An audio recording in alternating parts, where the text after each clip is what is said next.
Bonjour et bienvenue dans cette émission spéciale au cœur du sujet.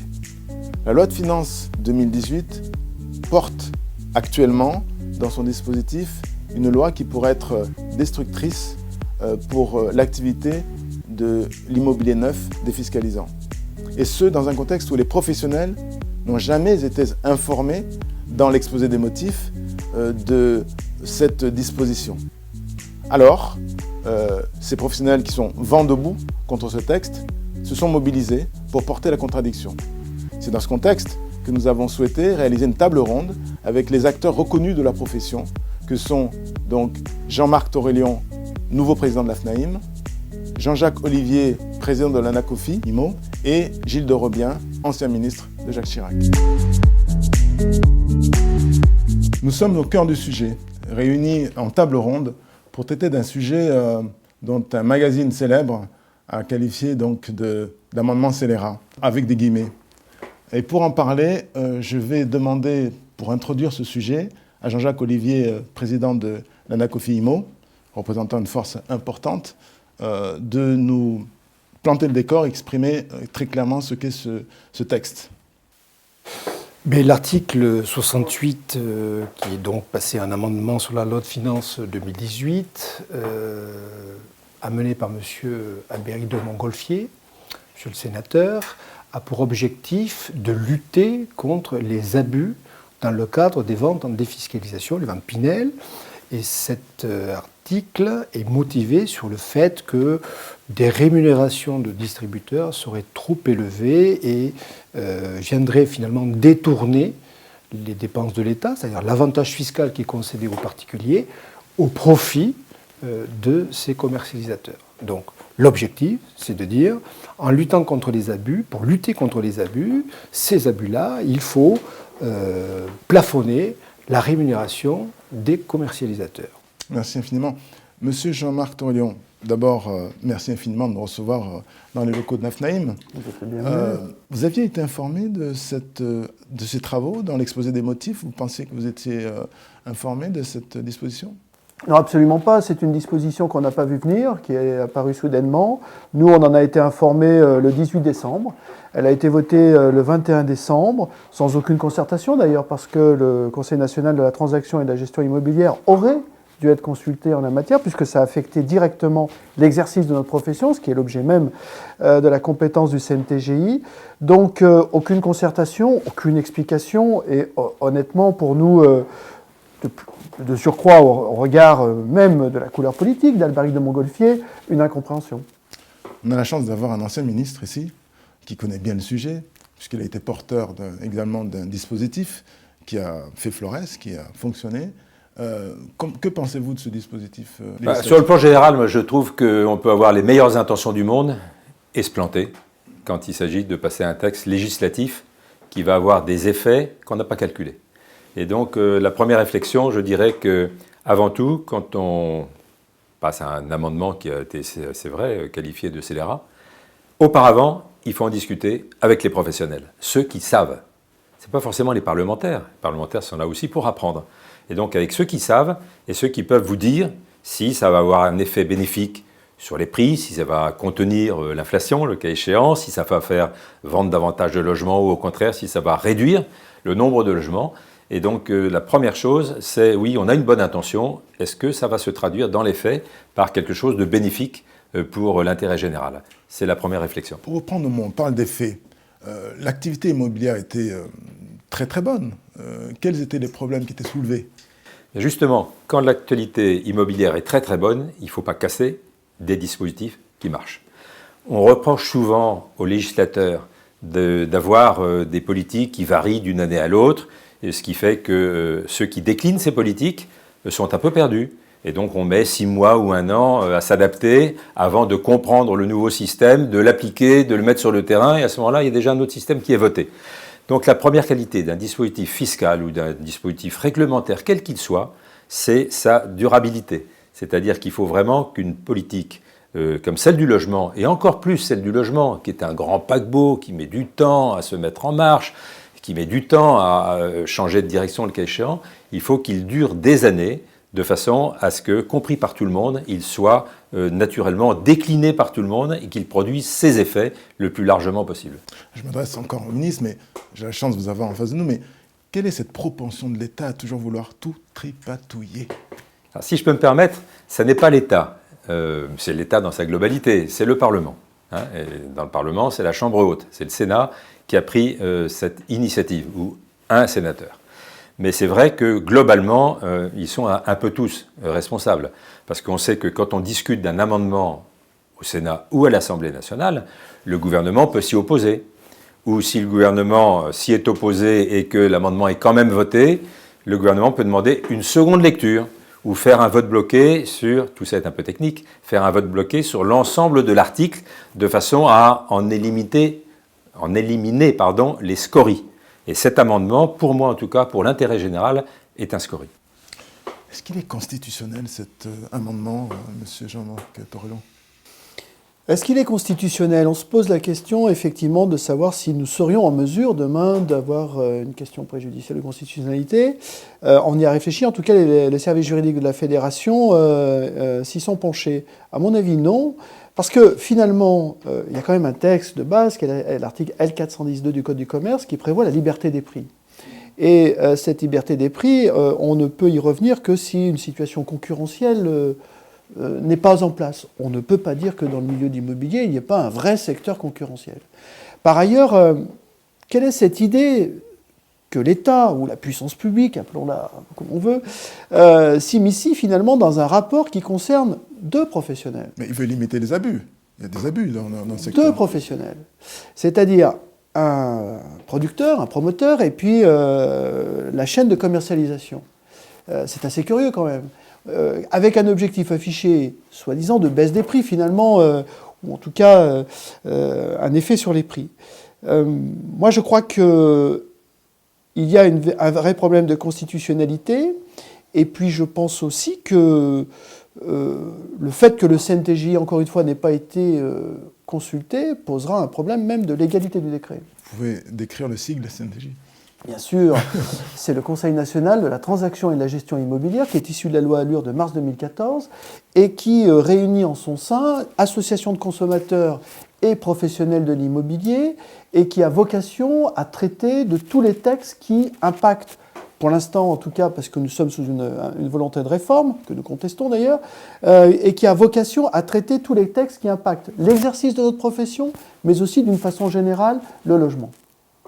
Et qui doit rendre un avis par rapport à l'ensemble de ces textes. Donc il n'a pas été consulté? Absolument pas. Donc on n'a pas suivi la procédure? Absolument non. Donc de ce fait, un problème de constitutionnalité.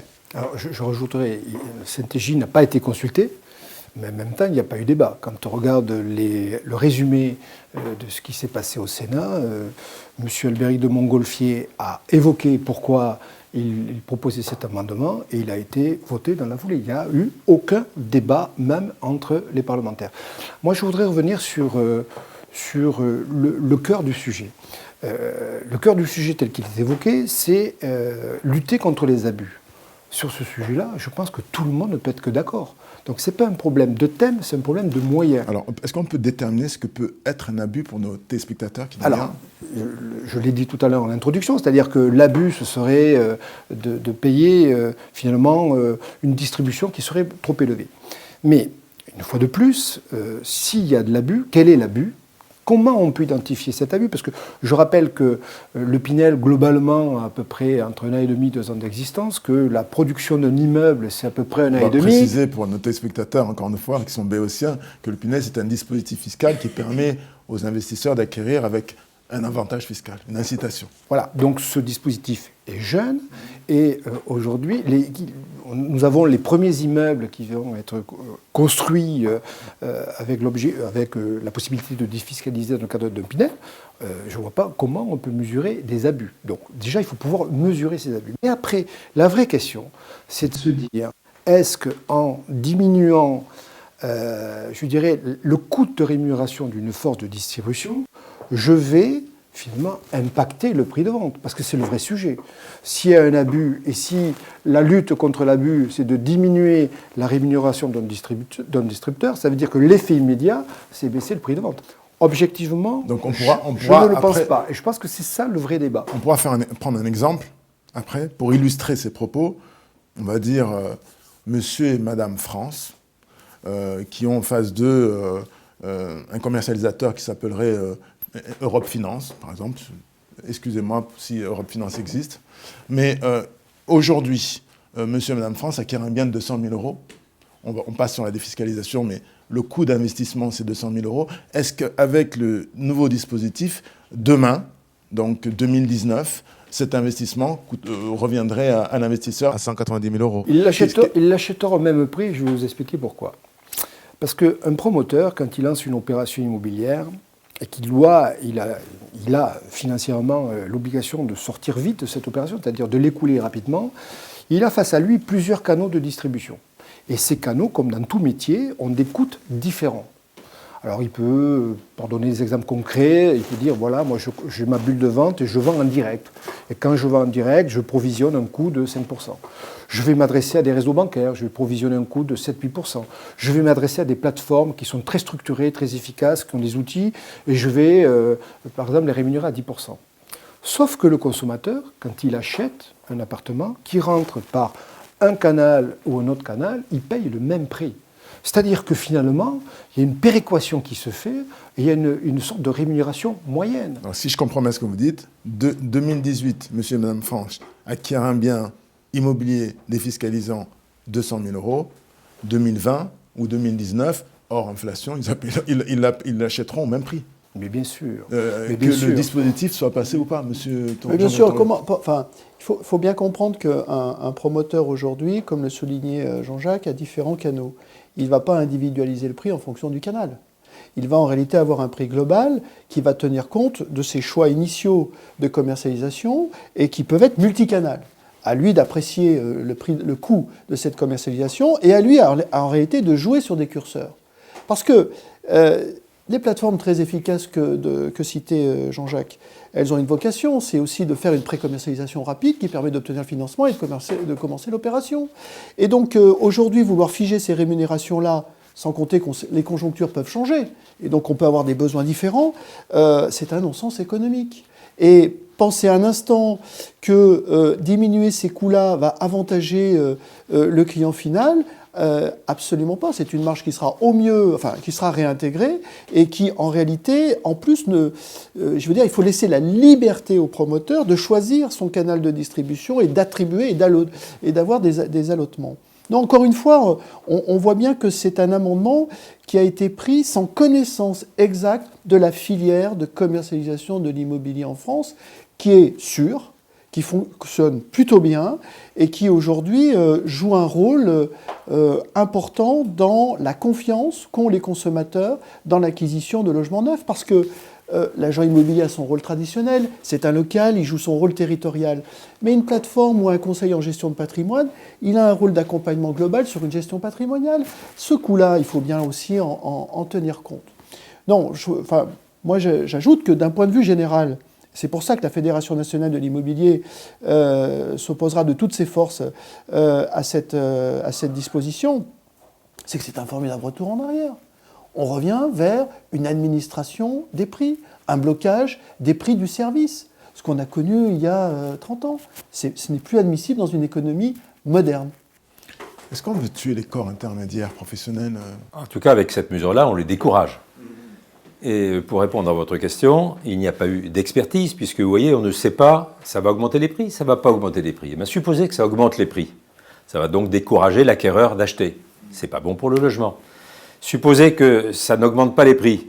Ça va décourager l'intermédiaire de vendre ce type de produit parce qu'il est moins rémunéré. Ça va faire moins de logements.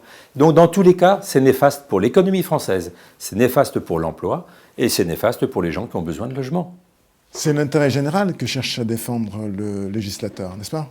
Ah, toujours. Donc, est-ce que l'intérêt général peut avoir un intérêt quelconque, pardon, je me répète, à bénéficier de ce dispositif? Non, je pense que l'intérêt général a été mal évalué. En partant d'une bonne intention, on va dire d'une bonne intention, comment réduire les prix. On dit on va serrer le kiki des intermédiaires, par conséquent, comme ça, le prix sera moins élevé. Il a été démontré qu'il n'en est rien. Mais par contre, si on veut arrêter la production de logements en France, qu'on continue à décourager les intermédiaires, et ainsi, eh bien, on souffrira toujours d'un manque de logement que tout le monde dénonce, et en souffrant de ce manque de logement, eh bien, on met des gens en difficulté, et non seulement les gens qui cherchent un logement, mais les gens qui sont dans le métier du logement, qui font vivre des familles, parce qu'ils sont intermédiaires, mais aussi parce qu'ils sont constructeurs, mais parce qu'ils sont sur un chantier, parce qu'ils sont architectes. Et donc voilà, quand on a des dispositifs qui marchent, il faut les préserver, voire les conforter, et là, il y a un vrai coup de canif dans un dispositif qui marche. Je vais oser être un peu iconoclaste. À quoi ils servent les intermédiaires? Ça ne sert à rien finalement. On pourrait très bien s'en passer. Moi, je voudrais répondre, je peux répondre de façon plus indirecte, c'est-à-dire, moi, je voudrais qu'on me démontre, dans un secteur d'activité, quel qu'il soit le logement ou ailleurs, quand est-ce qu'en diminuant la force de distribution, on a servi les intérêts du consommateur. C'était ma question. Les conseillers en gestion de patrimoine sont bien placés par rapport à ça, parce que nous faisons du conseil personnalisé. Et franchement, charge à nous de se dire, face à un investisseur, il vaut mieux que vous ayez vers ce type d'investissement ou ce type d'investissement. Là, on a fait l'analyse de la situation. Maintenant, comment est-ce que vous allez répondre à cela? Alors moi je crois que la première chose qu'il faut faire face à je rappelle que le dispositif a été voté et qu'on attend la sortie du décret. Sauf que je pense que sortir un décret, ça va être extrêmement compliqué. Je pense que la première chose qu'il y a à faire aujourd'hui, c'est mettre la lumière sur l'écosystème de l'immobilier neuf. Nous avons rassemblé toutes les formations professionnelles, c'est-à-dire la FNAIM, l'UNIS, vous avez un front uni, c'est ça? l'ANACOFI, la SNCGP, la CNCIF, l'ASPIM, tous les organismes professionnels, pour la première fois d'ailleurs, c'est assez unique en France, se sont regroupés et dans un premier temps pour faire un communiqué, pour avertir des risques, mais surtout aujourd'hui pour commanditer une étude confiée à un groupe d'experts indépendants pour faire la lumière sur l'écosystème de l'immobilier. Et dire la première chose, c'est comment ça marche, pour qu'on comprenne comment ça marche, et voir, identifier les risques d'un tel dispositif. On ne l'a peut-être pas précisé, mais le dispositif, il vise à réduire à quel niveau? Est-ce que c'est à la marge? Est-ce qu'on peut faire un exercice de transparence? Quels sont les niveaux de rémunération aujourd'hui et quel est le niveau les niveaux de rémunération, globalement, ça peut osciller entre, ça dépend de quoi on parle, mais de 5 à 12, sauf que dans le 5, on rémunère l'acte de vente, et dans le 12, il y a une partie qui rémunère l'acte de vente, une partie d'un ensemble de services dont souvent les promoteurs externalisent. C'est-à-dire que si donner plafonner la rémunération des distributeurs, il faudrait que les promoteurs réintègrent un ensemble de leurs services qui ferait que le prix, on l'a dit tout à l'heure, ne baisserait pas. Donc pour illustrer, et pour nos téléspectateurs, Madame et Monsieur France, pour un bien de 100 000 euros, 10 000 ou 20 000 euros de commission, c'est ça à peu près? Alors d'abord, ce n'est pas monsieur et madame qui vont payer la commission, c'est le promoteur. C'est un acte, c'est un service qu'il demande, comme il rémunère des constructeurs, c'est-à-dire des entrepreneurs pour construire l'immeuble, comme il rémunère des architectes, comme il rémunère une compagnie d'assurance pour l'accompagner, comme il rémunère un bureau d'études, il va rémunérer un système de distribution. C'est lui qui le paye. Bien évidemment, il est intégré dans le prix de vente, mais c'est lui qui le paye et c'est lui qui le fixe. Mais c'est lui qui le fixe. En diminuant, en plafonnant la rémunération de ces professionnels, est-ce qu'on ne va pas avoir finalement une harmonisation qui sera saine? Mais d'abord, moi je crois que c'est toujours pareil, quand on veut plafonner les prix, on se coupe de l'innovation. Dieu sait que dans l'immobilier, nous sommes dans un secteur d'activité qui doit muter. On parle beaucoup de numérisation des métiers, de numérisation de l'actif. Il y a beaucoup de choses qui vont se passer. Et ce n'est pas en essayant de penser qu'on va réduire ce qui apporte des services, ce qui apporte des accompagnements, qu'on va privilégier les intérêts de l'investisseur. Donc je crois que la première chose qu'il faut faire, c'est qu'on comprenne ce qui se passe et comment ça fonctionne, de faire la lumière et la transparence sur tout ça. Une fois qu'on a fait ça, on mesure, comme l'a dit Monsieur le ministre, on mesure le risque d'un tel dispositif. Et si on s'aperçoit que le risque est trop élevé, alors on revoit la copie et on rediscute ensemble des objectifs fixés et on trouvera des solutions. Si la solution, c'est faire baisser le prix de vente, je peux vous dire que nous avons des idées. Ce n'est pas très compliqué. Jean-Marc Torlion, Oui, est-ce qu'on a une idée de l'impact que cela pourrait avoir, c'est-à-dire de baisser le prix par exemple de moitié, de plafonner de moitié la rémunération? Quel impact économique? Moi, je voudrais faire une remarque. Si les intermédiaires que nous sommes coûtaient si cher à notre client promoteur, il aurait tout fait de l'internaliser pour prendre lui-même la marge. S'il ne le fait pas, c'est qu'il trouve un intérêt dans cette forme de sous-traitance, dans la compétence et l'efficacité que nous représentons. Cette sous-traitance lui confère une souplesse par rapport à sa propre production. Et donc, c'est ça qu'il faut bien comprendre quand même. C'est qu'après tout, si on coûtait si cher que ça, si on n'avait pas de valeur ajoutée vis-à-vis de notre client promoteur et notre client final, tout serait internalisé. Si les promoteurs n'internalisent pas tant que ça leur force commerciale, c'est bien qu'ils y trouvent un intérêt, quelle que soit la forme qu'ils choisissent. Et cette pluralité-là, cette liberté-là, c'est ce qui est un facteur d'efficacité. J'ajoute que les rôles d'intermédiaires que nous sommes, c'est un rôle intéressant parce que c'est un rôle d'abord de mise en perspective des programmes, différents programmes, des études, un choix. C'est un rôle de conseil par rapport notamment au niveau locatif. Quelle est la valeur du loyer? Qu'est-ce que l'on peut appliquer? Une compétence que le promoteur n'a pas forcément en interne, qu'on peut lui apporter. Il y a un rôle naturellement d'accompagnement fiscal et de sécurisation. Et on réassure notre client final. Parce que les intermédiaires que nous sommes, on ne joue pas le court terme. Ce n'est pas un programme, c'est fini, on passe à un autre programme. Nous, non. Notre client qui a acheté, dont on va louer le bien, que l'on va retrouver sur d'autres opérations, qu'on va peut-être retrouver en tant que syndic, qu'on retrouvera dans 10 ans quand il voudra revendre, il saura venir nous chercher et nous demander des comptes si on l'a mal conseillé. Et donc ce facteur-là, c'est normal qu'il ait un coût. Et ce facteur-là, c'est une forme de réassurance par rapport à notre client final. Monsieur le ministre, je vous ai parlé d'intérêt général tout à l'heure. Est-ce que l'État ne se tire pas une balle dans le pied avec ce type de dispositif finalement? Je parle de l'État encore une fois. Globalement, bien entendu, puisqu'on va aboutir, comme vous l'avez très bien dit les uns et les autres, à ce que les intermédiaires qui apportent une vraie valeur ajoutée en termes de compétences soient moins motivés et moins les moyens d'apporter cette compétence qui nécessite de la formation continue, du conseil, de l'explication, des clauses de revoyure, un suivi dans le temps et quelquefois pendant des années. Eh bien, évidemment, quand on est plus rémunéré ou moins rémunéré, eh bien, c'est une compétence qui va s'amoindrir. Deuxièmement, je pense que l'un des effets les plus désastreux, c'est qu'on va construire moins de logements, donc moins d'emplois, moins de cotisations, moins de rentrées fiscales pour l'État, et donc l'intérêt général est vraiment mis en cause. Et puis, en même temps, il y a quelque chose qui me déplaît profondément, c'est qu'on pointe du doigt, on montre du doigt une profession, comme si, disons-le, elle s'en mettait plein les poches. Mais on a besoin de conseils dans la vie, parce que tout le monde n'est pas fiscaliste dans sa tête. Quand on est un ménage, un jeune ménage qui cherche à investir, qui a recueilli un petit héritage et qui, avec ça, voudrait le faire fructifier, on a besoin de conseils. Bien, si on ne trouve pas les compétences autour de soi à rémunérer justement, eh bien, à ce moment-là, on fait des faux pas et quelquefois, on fait du gaspillage.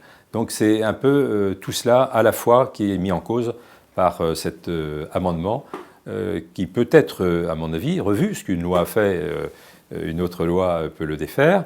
Le décret peut en amoindrir également la portée. Et donc, il y a beaucoup de solutions aujourd'hui qui doivent être étudiées sous tous ces aspects pour amoindrir l'effet néfaste de cet amendement scélérat.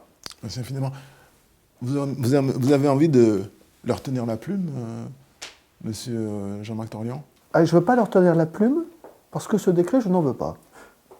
Je veux dire, il faut reconnaître une erreur, quand on s'est fourvoyé, il ne faut pas aider à continuer cette erreur. Donc, aujourd'hui, nous avons des parlementaires qui sont prêts à nous soutenir pour déposer un projet d'abrogation de cette disposition-là, parce qu'au fur et à mesure où nous progressons dans nos discussions, au fur et à mesure où nous faisons de la pédagogie, au fur et à mesure où nous sommes très transparents aussi sur les enjeux, eh bien, fort heureusement, nos interlocuteurs, en tout cas j'espère qu'ils sont sincères, qu'on les voit, qu'on rencontre dans les ministères comme parmi les parlementaires que nous avons revus, reconnaissent que cette disposition-là a été votée bien vite et sans connaître le sujet. L'étude. que l'Anacofi a souhaité mettre en place et que nous soutenons pleinement et à laquelle nous allons collaborer, je pense, démontrera la justesse de notre position, mais il est certain que c'est pour nous un enjeu très important. Et puis même, il y a un enjeu, on peut faire un peu de philosophie quand même, il y a un enjeu philosophique très important. Nous ne souhaitons pas que nos honoraires soient encadrés d'une façon ou d'une autre, qu'on nous laisse cette liberté pour promouvoir nos services, pour l'innovation, pour aussi avoir des collaborateurs de qualité. Merci infiniment. J'ai cru comprendre qu'une belle et grosse organisation se mettait en œuvre pour contester, ou en tout cas analyser les effets potentiels de cet amendement. Est-ce que vous pourriez nous en dire un peu plus pour conclure? Donc cette étude, effectivement, va être confiée à l'entreprise PrimeView, qui est un économiste, un acteur qui s'appelle Pierre Sabatier, qui est un économiste reconnu, indépendant, auquel il va s'agréger un ensemble d'acteurs comme l'IEF, l'Institut d'études financières immobilières qui a pignon sur rue, et qui vont participer à l'analyse d'un ensemble de données. Alors les données seront lesquelles? Je disais, c'est collecter un ensemble d'informations auprès des promoteurs sur leur système de fonctionnement. L'objectif, c'est de collecter de la donnée sur à peu près 20 à 30 000 logements, c'est-à-dire un échantillon très significatif. Après, interroger toutes les forces de distribution, quelles qu'elles soient, pour en comprendre le modèle économique et les valeurs ajoutées, pour mettre en face une valeur financière et un service, et puis après analyser tout ça et l'apporter aussi bien au pouvoir public qu'aux élus, comprendre, et après se remettre autour de la table, ce qu'on aurait dû faire dès le début, et discuter d'une meilleure façon d'accompagner l'immobilier et d'accompagner le consommateur. Monsieur le ministre, Jean-Marc Torolion, Jean-Jacques Olivier, merci infiniment pour vos interventions, la qualité de vos interventions. Nous allons suivre le sens de l'intérêt général et vérifier le sort de ce dispositif. Merci infiniment. Merci à vous. Merci.